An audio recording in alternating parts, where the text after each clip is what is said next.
Muy buenas noches a todos mis hermanos. Cordial saludo de bienvenida esta noche nuevamente, recordando nuestro devocional. Bienvenido a todos nuestros hermanos. Bienvenido Gustavo, mi hermano. Qué gozo poder tenerte a través de las redes, a todos aquellos que van llegando, que se van anunciando, que se van presentando.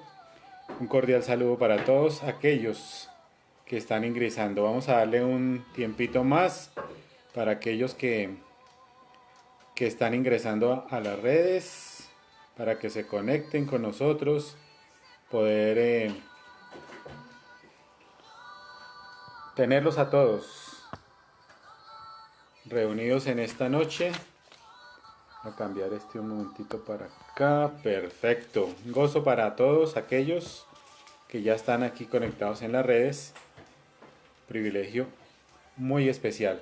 Bueno, mis hermanos, que el Señor les bendiga inmensamente en esta noche y vamos a dar inicio entonces al tema que hemos venido desarrollando esta semana.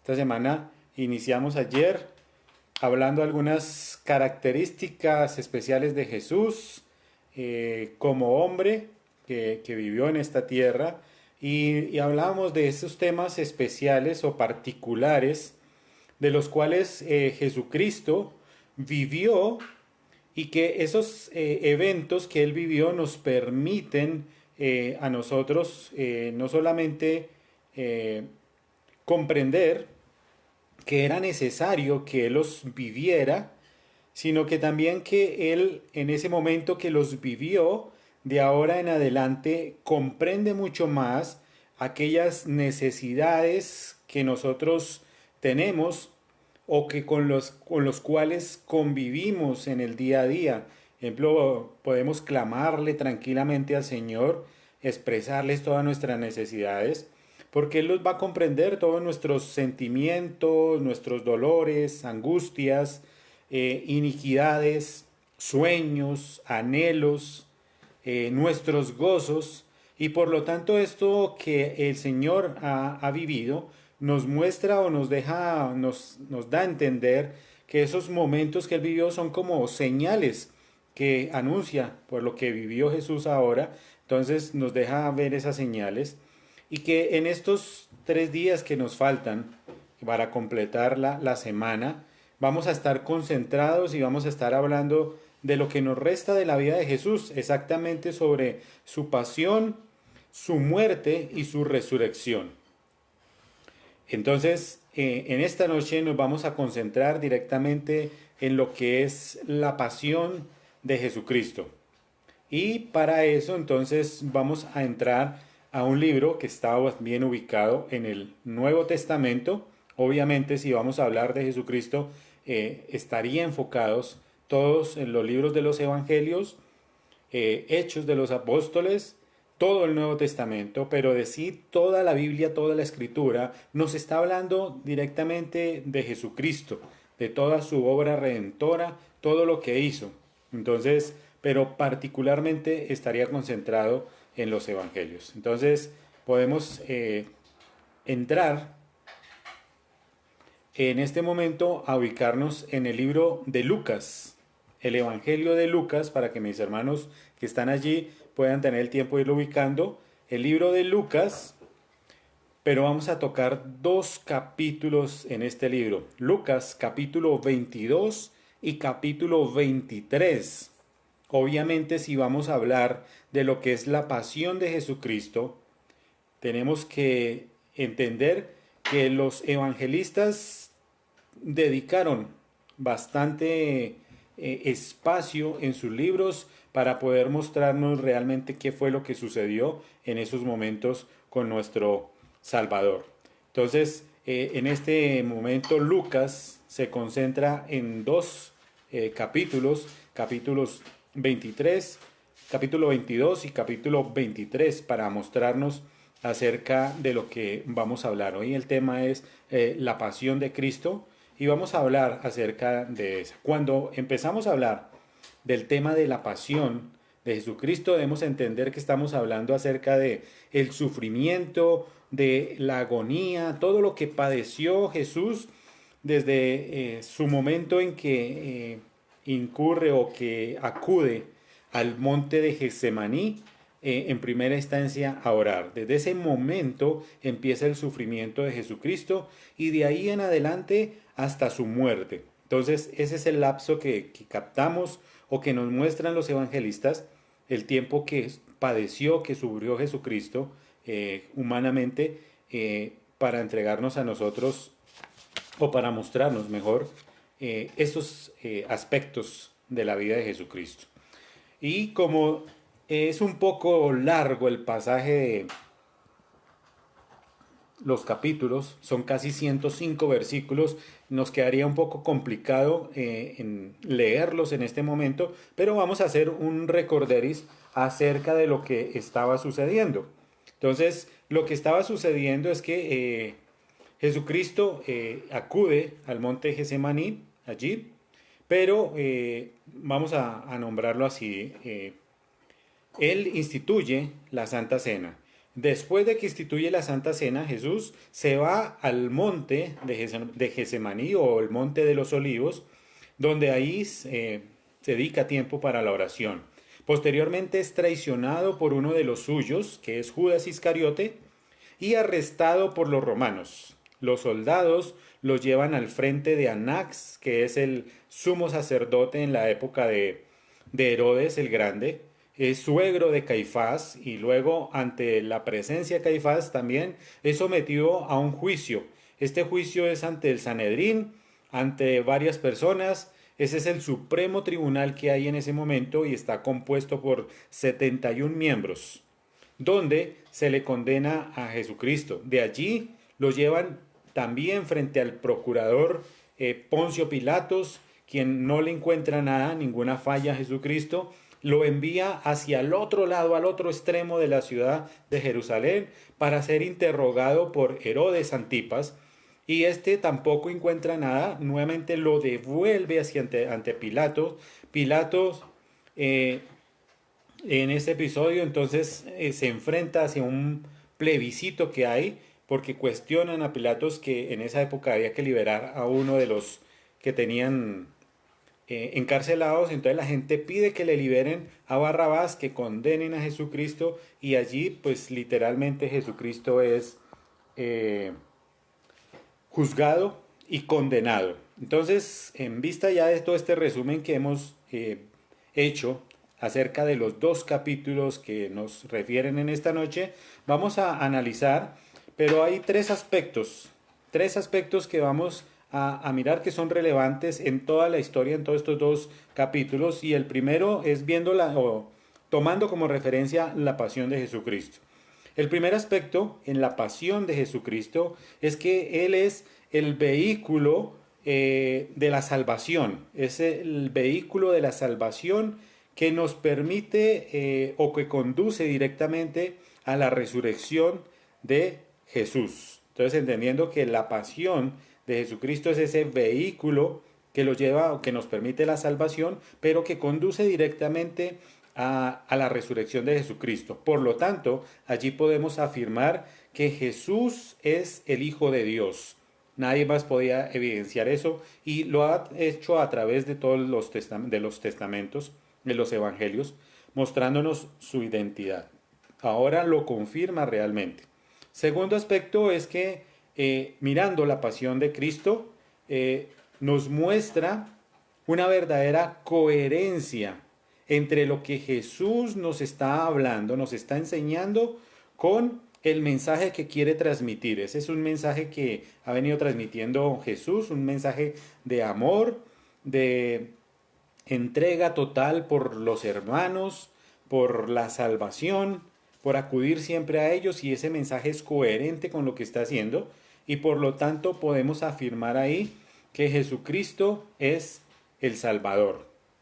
En tercer aspecto que encontramos, referente a la pasión de Cristo, y visto ya desde un punto teológico, podríamos decir que el aspecto del sacrificio de Jesucristo Es un acto excelente porque de ahí todos nuestros pecados son perdonados. Nuevamente, visto desde la parte ya teológica, ese sacrificio es excelente porque todos nuestros pecados son perdonados. Por lo tanto, entonces ahí podemos afirmar que Jesucristo es nuestro mediador. Él fue el que hizo posible que nosotros estuviéramos en esta situación y que ahora demos gracias por esa reconciliación que dio. Tres aspectos que podemos encontrar en esta noche basados en estos dos capítulos.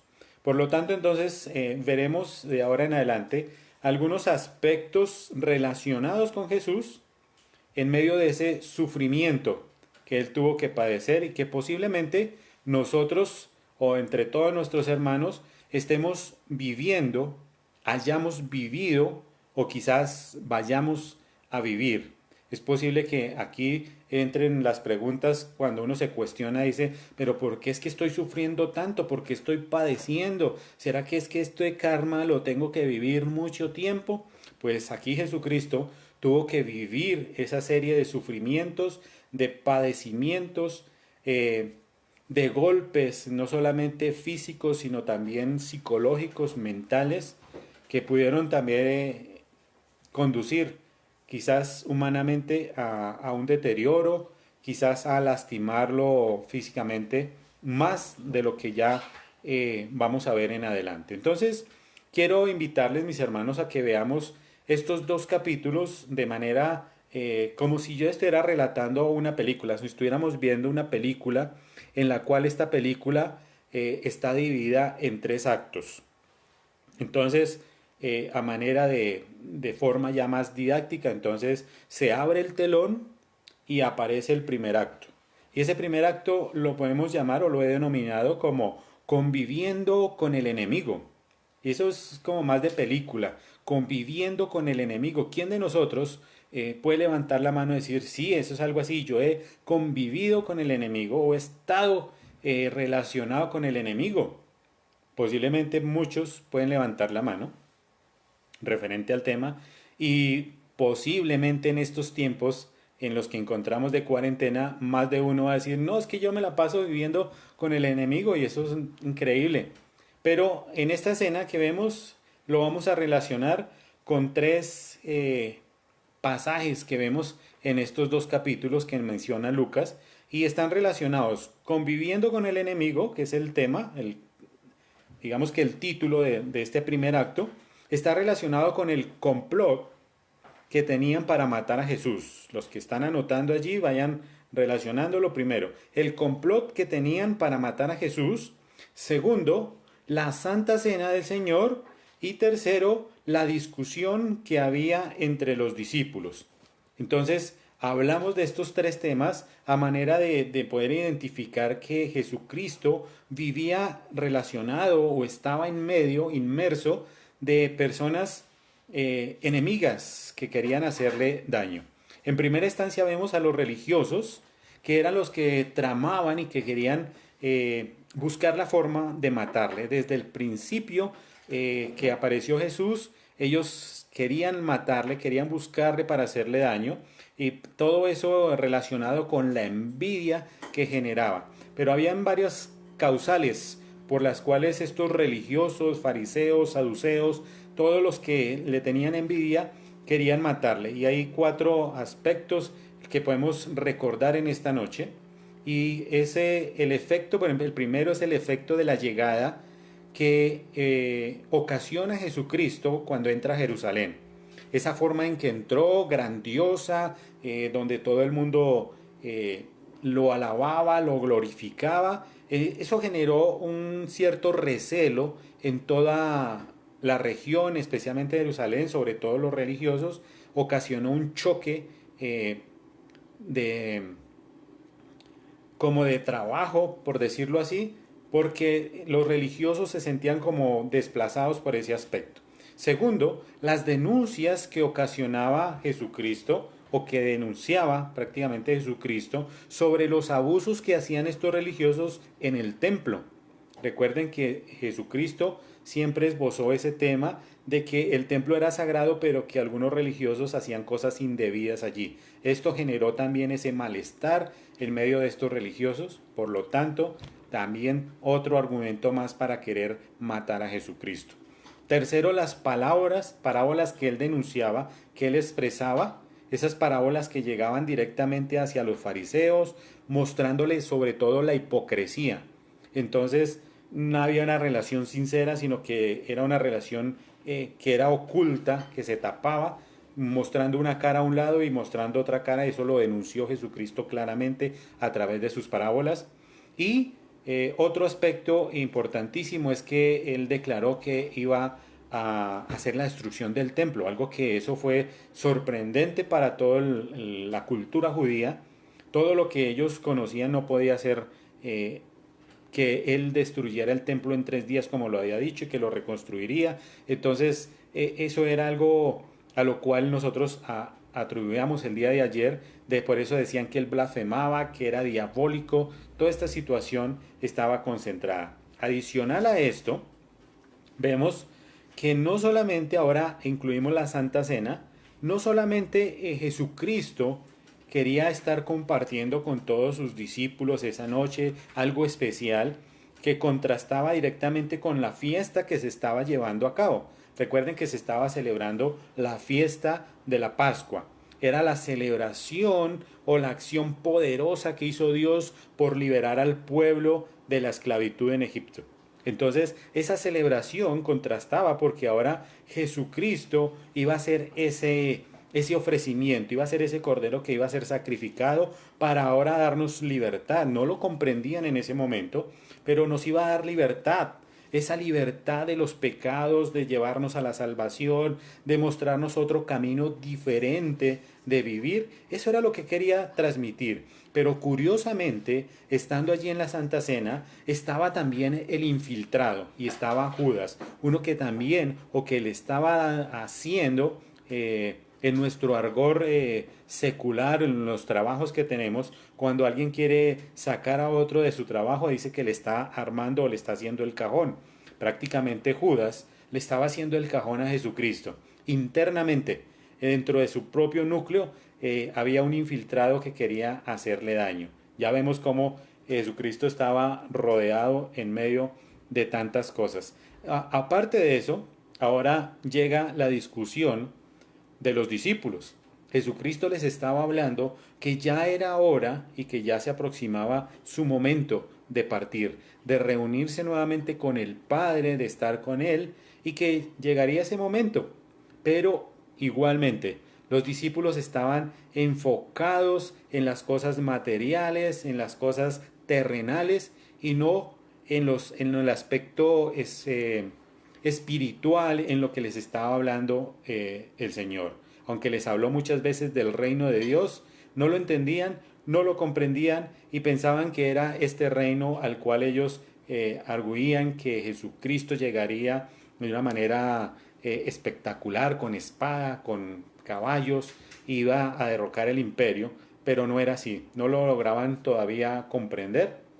Por lo tanto, la discusión que estaba ahí se presentaba en quién iba a reemplazar a Jesucristo. ¿Que será que soy yo? ¿Será Juan? ¿Será Lucas? ¿Quién será la persona ideal para poderlo reemplazar? Y empezó esta discusión en medio de ellos. Por lo tanto, entonces, en este primer episodio podemos relacionar cómo Jesucristo podía mantener esa coherencia, ese amor por todos los hermanos, aunque vivía en medio de tanta dificultad, porque todos unos querían matarle, dentro del mismo núcleo querían buscarle cómo entregarlo, y no solamente le bastaba eso, sino que adicional a este tema, los la misma familia querían buscar quién lo iba a reemplazar, cómo iban a quedarse, por decirlo así, con el negocio, ¿sí?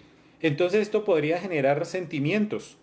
Si nosotros estuviéramos en esa posición, quizás tendríamos sentimientos no tanto de amor, no sabemos cómo podríamos reaccionar, pero sí de odio, de venganza, de buscar cómo no generar o buscar cómo traicionar de otra forma a las personas. Esos serían sentimientos que llegarían a nosotros.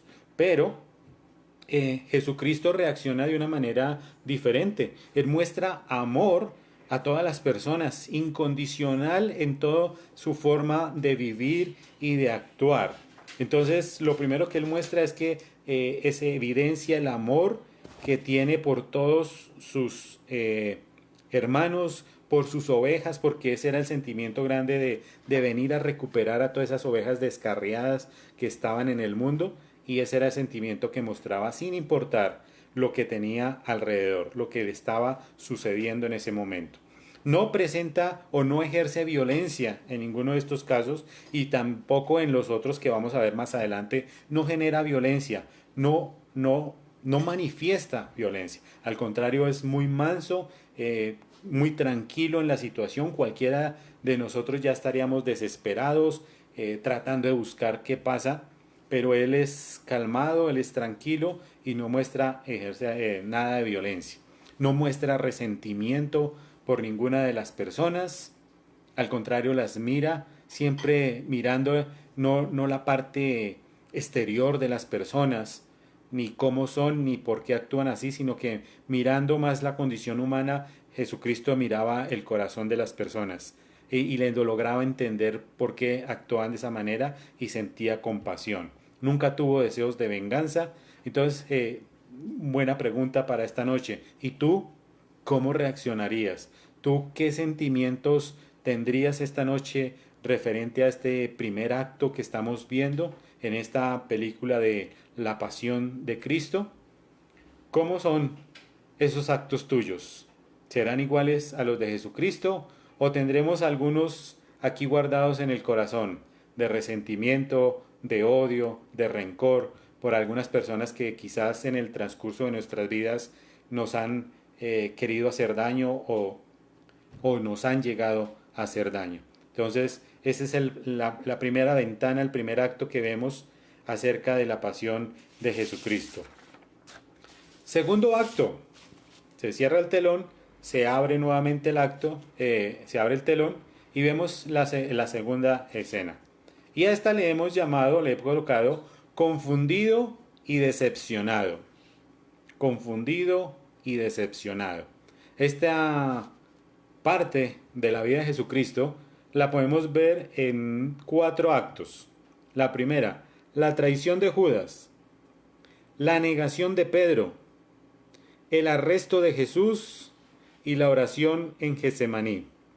4 situaciones, circunstancias que se ven ahí. Y aunque sabemos que Jesucristo era Dios también, sabemos que Él gozaba de esa omnipresencia, omnisciencia que Él tenía. Sabía todo, conocía todo, pero eso no le quitó, no le disminuyó como ser humano sufrir esa situación de saber de que estaba siendo traicionado, o que todas sus eh, convicciones, todas sus enseñanzas, lo que estaba entregando, se iban a ver de una forma negativa al ser traicionado no solamente por Judas, que ya aquí lo vemos, la traición de Judas, cómo va y lo entrega ante los religiosos, ante el Imperio Romano, ante todas estas personas, cómo es la forma en que llega traicionándolo de una manera,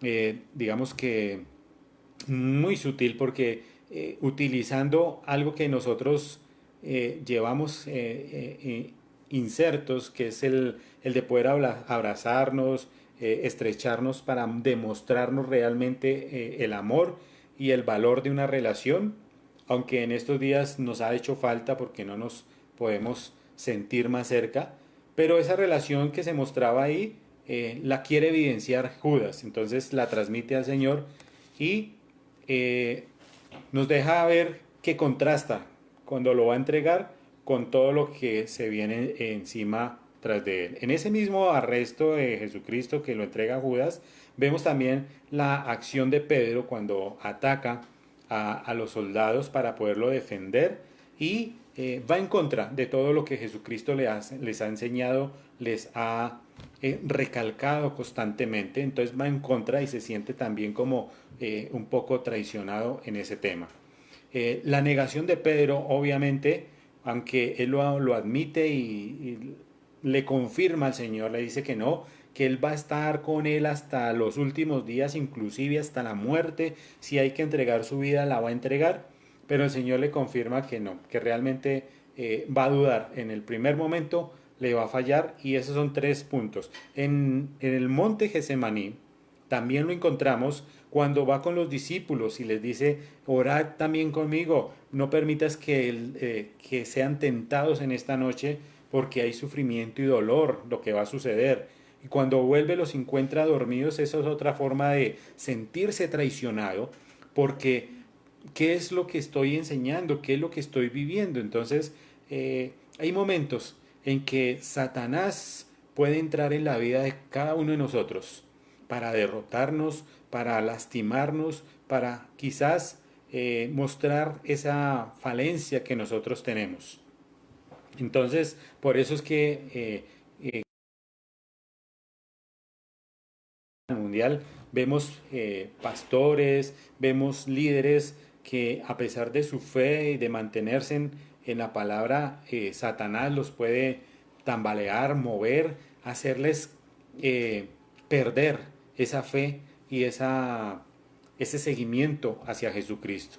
Por lo tanto, vemos en Pedro como también tuvo que pasar ciertas circunstancias donde las pruebas lo tuvieron que transformar, lo tuvieron que moldear. Pero esas pruebas, es lo que nos quiere mostrar el Señor, es que no son para acabarnos, no son para derrotarnos, sino para al contrario, es lo que quiere es mostrarnos que nos está formando, nos está moldeando para levantarnos, para mostrarnos su gloria y para decirnos que nosotros estamos listos para realizar la misión. En ese momento también, en la institución de la cena, el Señor deja clara varias cosas. Y una es que las señales que nos muestra Jesucristo son el momento de recordar algo en especial.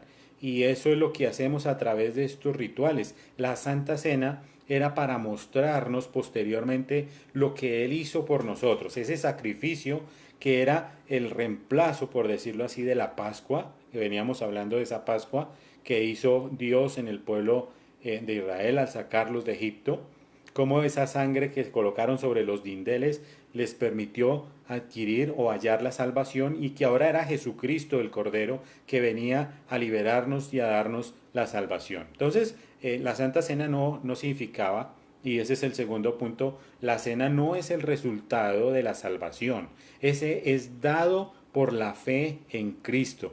O sea, ya creo que hemos hablado un poco de tema, la salvación, los rituales no hacen nada para que nosotros lleguemos a la salvación. Son acciones o señales que nos muestran para evidenciar que Jesucristo y que Dios está ahí presente, que no se olvida de nosotros y que Él sí cumple todas estas promesas y pactos que hace con nosotros. Bien, nuevamente entonces cerramos el telón, lo volvemos a abrir y aparece el tercer acto.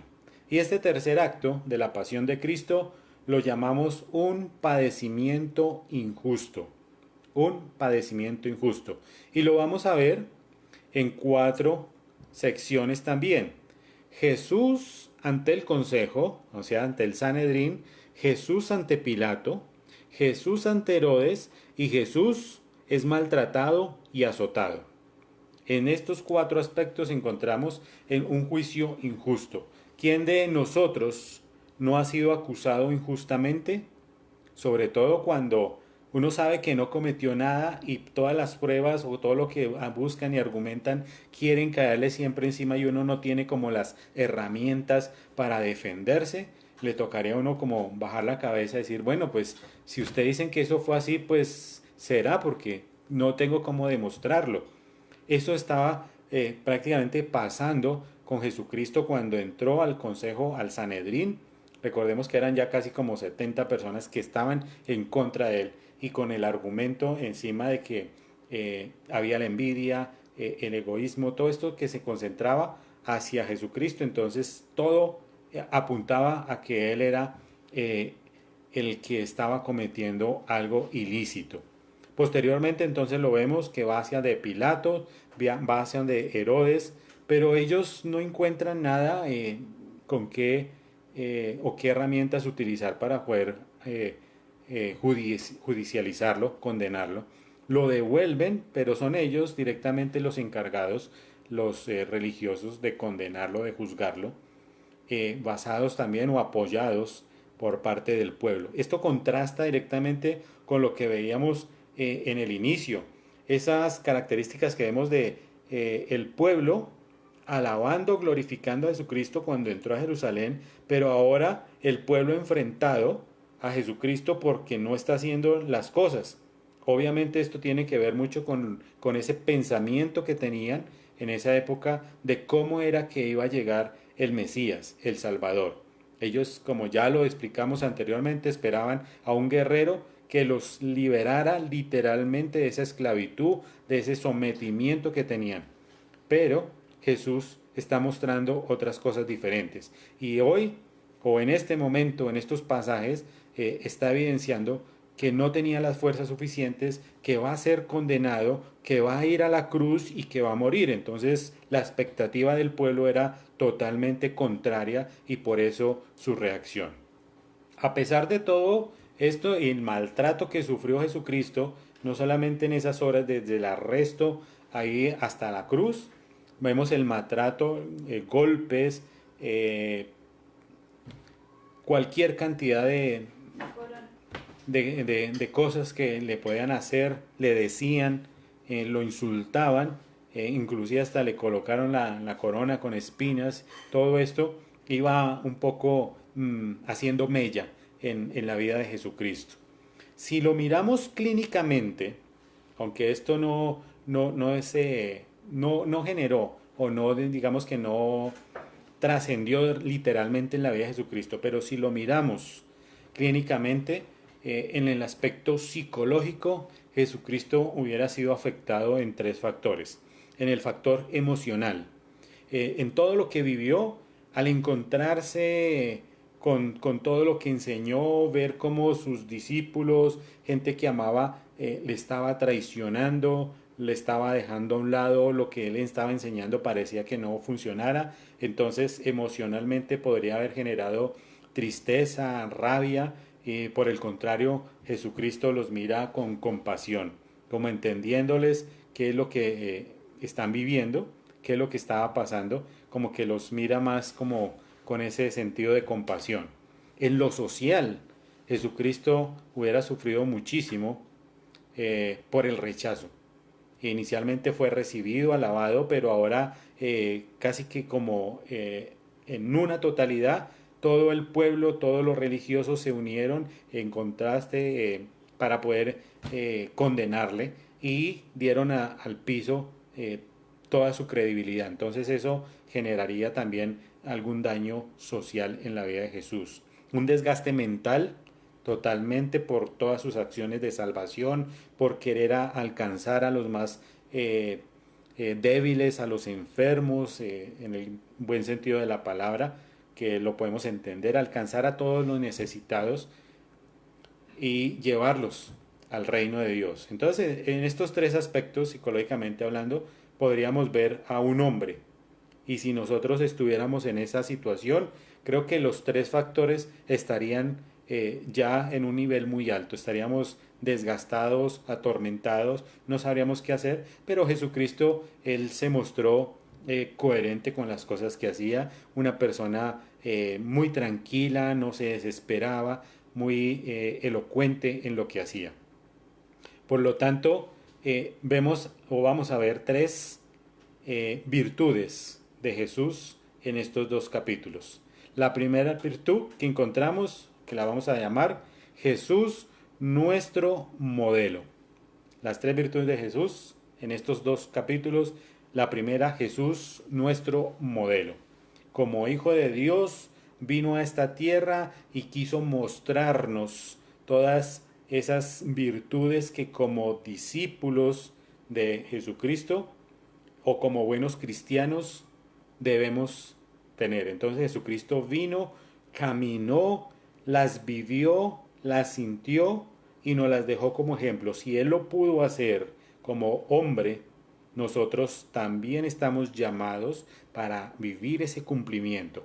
Jesucristo es la máxima expresión que nosotros tenemos para seguirle, para imitarle en todo momento. Entonces, ese es nuestro gran espejo que tenemos, siempre mirando a Jesucristo en todos los aspectos, cómo lo hizo, cómo vivió, cómo reaccionó, cómo dijo, cómo le habló a las personas. Eso es un campanazo que nosotros tenemos, cómo se expresaba Jesús ante las personas. Él no las miraba ni las diferenciaba, él las miraba a todas en el mismo sentido, igual, con el mismo amor, con la misma compasión las miraba y de la misma manera les hablaba, les aconsejaba. Los invitaba siempre a ese arrepentimiento, a volver otra vez a estar en paz con Dios. Segunda virtud que encontramos es que Jesús es nuestro referente de obediencia. En todo lo que vemos, desde su nacimiento, toda la vida de Jesús ha sido enfatizada en la obediencia. Desde que estaba con sus padres, siempre sometiéndose a lo que ellos dijeran, siempre llevando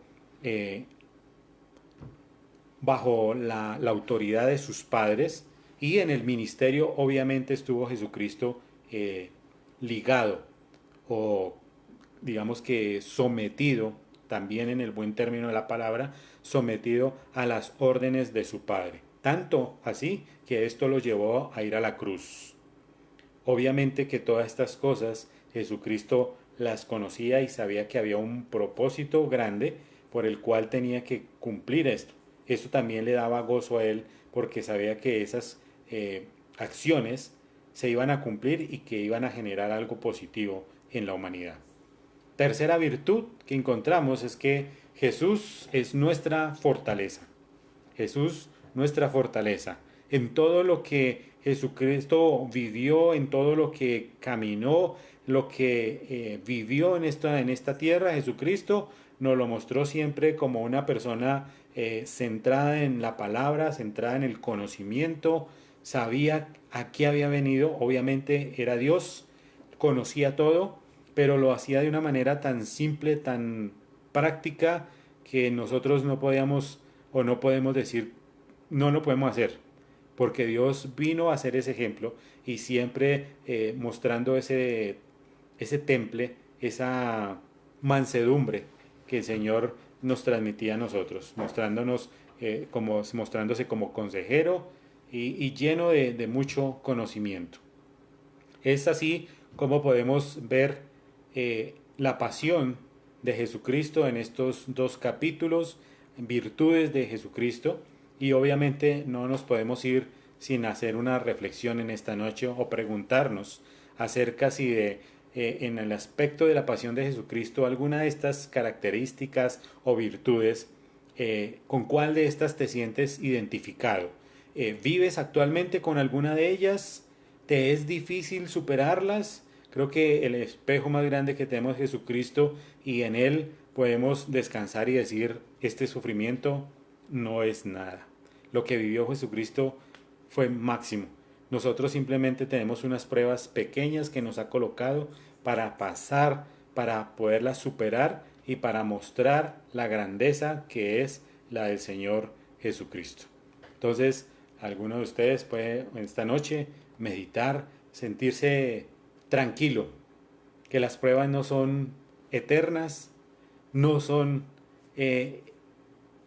difíciles de cumplir. A veces nos vemos, yo creo que un poquito así apretados en las situaciones, pero el Señor siempre está con nosotros, acompañándonos. Él siempre está pendiente de nosotros. Él nunca nos va a desamparar.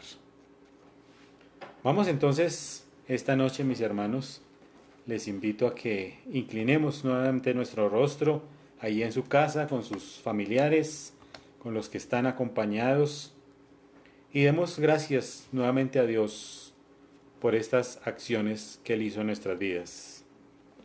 Amado Rey,